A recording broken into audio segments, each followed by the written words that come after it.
Uh, Dear students, today I am going to start with you all a new chapter, and the name of the chapter is Agriculture. This is the fourth chapter of class 10 geography. In this chapter, we are mainly going to discuss about the agricultural system of our country. So first we will be discussing about agriculture, the background of agriculture in our country, and then we will be discussing about the different types of farming which is being practiced in our country, as well as we will be discussing about the different types of crops, the major crops which are being grown in our country, their geographical conditions, okay, their favorable conditions and all we'll be discussing. And at the end, we will be discussing about the various problems faced by the Indian agriculture, as well as the various initiatives undertaken by the government, okay, to improve the agricultural system of our country. So first of all, let us start with the meaning of the term agriculture. See, agriculture, as we all know, okay, it is actually the growing of the crops for survival. Okay, so literally you can say that the term agriculture basically refers to growing of food crops for the survival of the human beings. Okay, so agriculture is an age-old economic activity. Agriculture is an age-old economic activity, okay, because the you can say that the first economic activity, okay, the earliest economic activity was the agriculture. The human beings, they were mainly engaged in agricultural practice, okay, they used to grow different types of crops, okay, and they used to sell it in the market for earning their livelihood.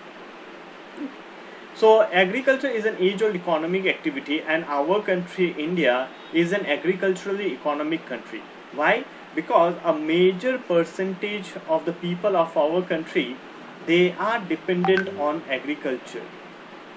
So now at present we can see that the industrialization has increased. Okay, there is a rapid industrialization, urbanization, as well as there is a development of different types of economic activities in our country, and the number of people engaged in this secondary or in the tertiary sectors is increasing day by day.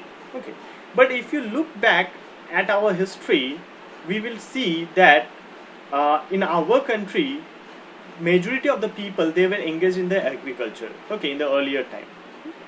Even after the independence also, a larger section of the people of our country, they were totally dependent on agriculture, and still in the present day also, around two-thirds of India's population, they are engaged in the agricultural activities. Okay. And this agriculture, it comes under the primary sector. The agriculture, it comes under the primary economic activity, which produces most of the food we consume. Okay, so the agriculture is a type of primary activity in which the growing of the food crops are mainly being done, which we consume for our survival.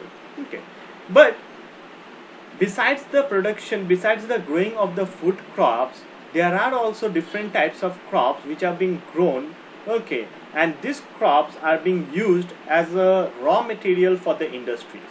Just like an example, tea, okay, tea is a raw material for the tea industries. Jute is a raw material for the jute industries. Coffee is a raw material for the coffee industries and all. Okay, so different types of agricultural crops are being grown, okay, which supplies raw material to the industries. Means without the raw materials, okay, some of the industries, they cannot flourish, actually they cannot carry on with their production, okay, activities and all. So India is an agriculturally important country.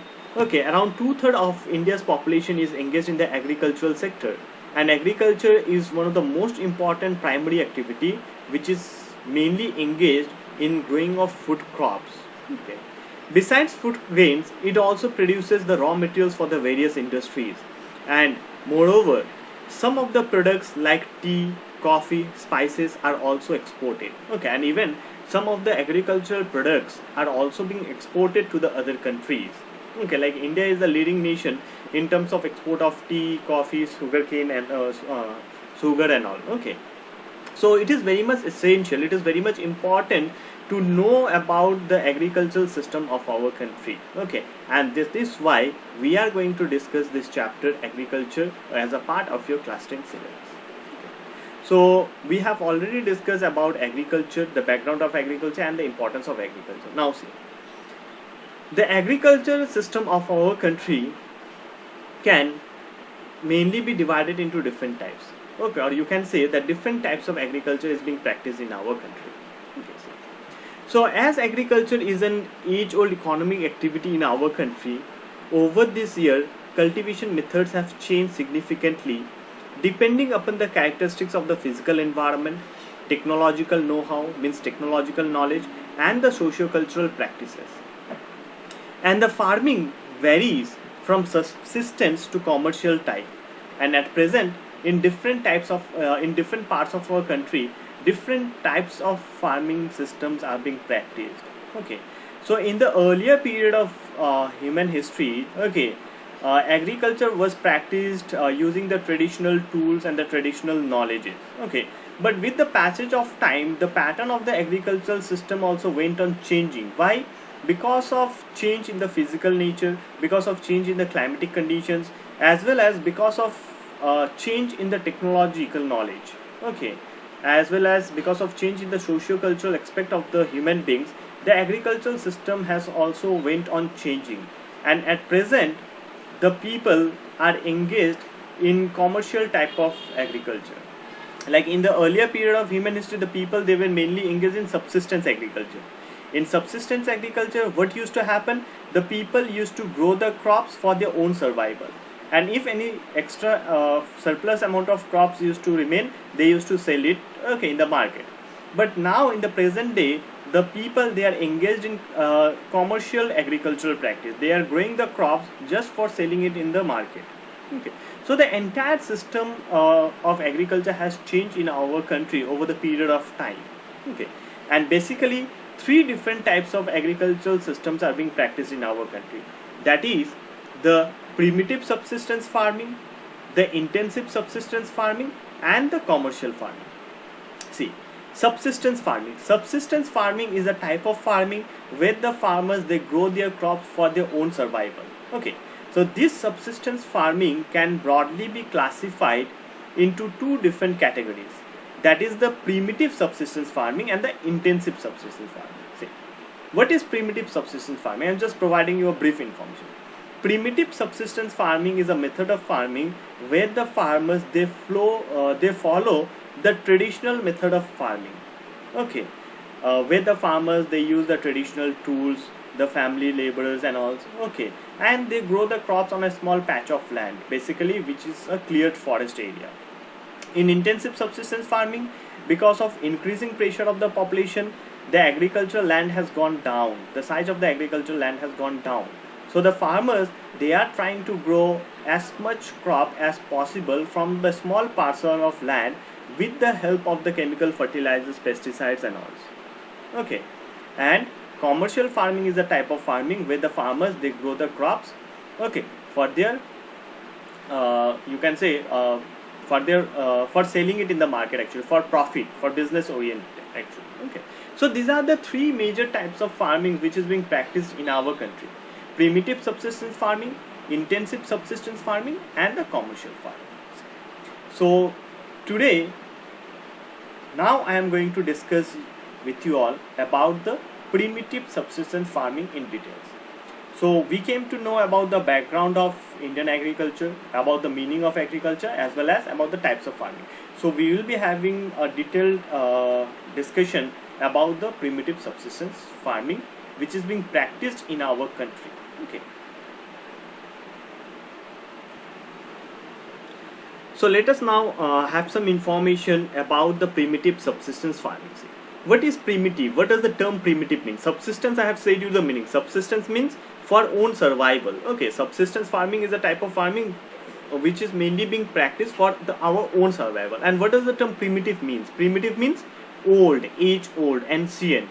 Okay, so primitive subsistence farming is an ancient type of farming where the farmers, they grow the crop for their own survival. Okay, not for selling in the market, but for their own survival actually. Okay, so we can say that primitive subsistence farming is one of the oldest method of farming actually. Okay, so this kind of primitive subsistence farming is mainly practiced in few pockets of India. That means this kind of primitive subsistence farming is limited only in certain areas of our country, okay, only in some particular areas of our country. Basically you can say it is mainly being practiced in the northeast part of our country and some of the tribal areas of our country. This type of farming is still practiced in few pockets of India. Primitive subsistence farming is practiced on a small patch of land with the help of the primitive tools like the hoe, the dhow, the digging sticks, and the family or the community labor. So in this type of primitive subsistence farming, the main characteristics is that the farmers, they does not take help of the modern technology like the tractors, the farm machineries, the use of the chemical fertilizers and the pesticides. They does not use these things. Okay, they are entirely dependent on the natural fertility of the soil, on the monsoon rainfall, as well as they use the primitive tools such as the hoe, dhow, the digging sticks. Okay, and the family members are mainly involved in carrying out the agricultural practice.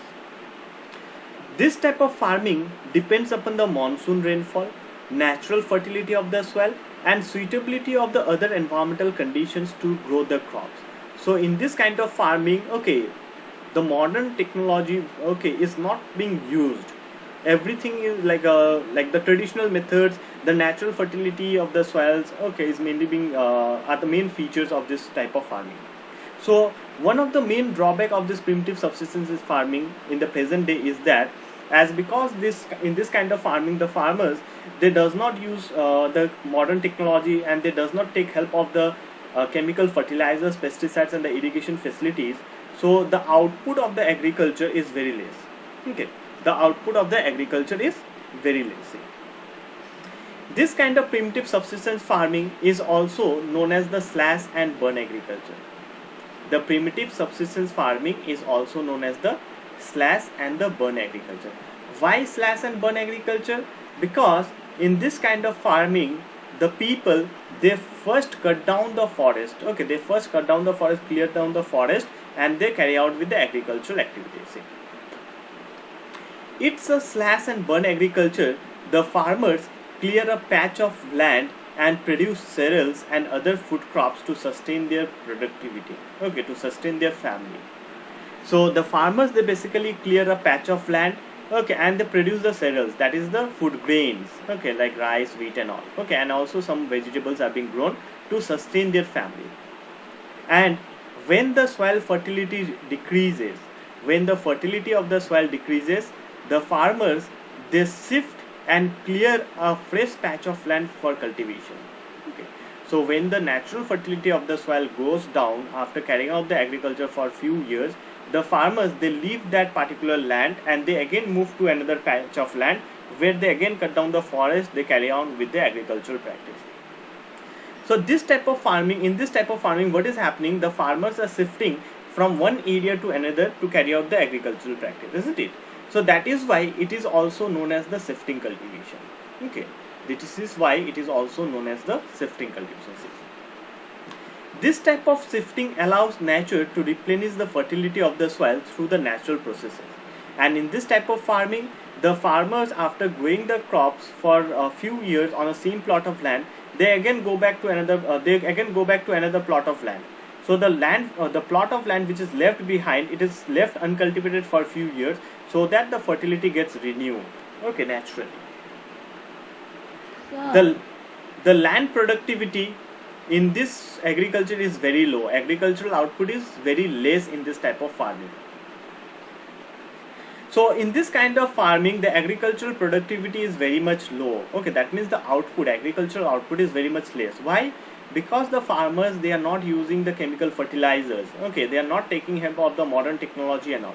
Okay, and it is known by different names in the different part of the country. So this kind of primitive subsistence farming is known by different names in different parts of the country, such as it is known as jhuming, okay, jhum cultivation in the northeastern states like Assam, Meghalaya, Mizoram and Nagaland. Okay, so basically in the northeastern state it is known as jhuming or jhum cultivation. It is also known as Pamlo in Manipur. It is known as Deepa in Bastar district of Chhattisgarh, okay, and in Nicobar and Andaman and Nicobar Island. And in the other countries, okay, this kind of primitive subsistence farming, it is known by different names in different other countries. Okay, the slash and burn agriculture is known as milpa in Mexico and Central America. It is known as conuco in Venezuela. It is known by the name roca in Brazil, mesol in Central Africa, and ladang in Indonesia, and ray in Vietnam. Okay, so this kind of primitive subsistence farming is being practiced in different parts of the world, and they are known by different local names.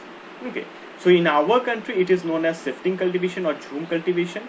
Okay, as because the farmers, they clear the plot of land, they grow the crops. Okay, this kind of farming is mainly practiced in the northeastern part and in some of the tribal areas of our country.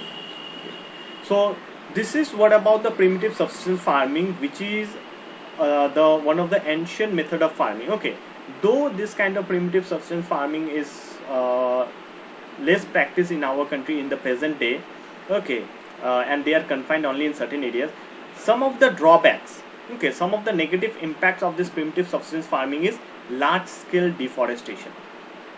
Because of this primitive subsistence farming, large scale deforestation has taken place in the past. Okay, because the farmers, they clear a huge plot of land, they grow the crops, and again they shift to another forested area, again they clear the land again. Okay, they grow the crops. So continuous deforestation took place in the earlier period. Okay, and because of which the forested lands were cleared for agriculture purpose. Okay, and this was one of the main drawback actually. Okay, but in the present day, the people are getting becoming modern. Okay, they are taking help of the modern technologies and all. So this kind of primitive subsistence farming, okay, practice of this kind of primitive subsistence farming has become very much limited. Okay, and it is mainly practiced in only in certain areas of our country. So I hope you have understood about the primitive subsistence farming, okay, which is one of the oldest method of farming, where the farmers, they use the traditional tools, they depend on the natural fertility of the soil, they take help of the family members. Okay, and carry out the agricultural practice for their own sustenance, that means for their own survival.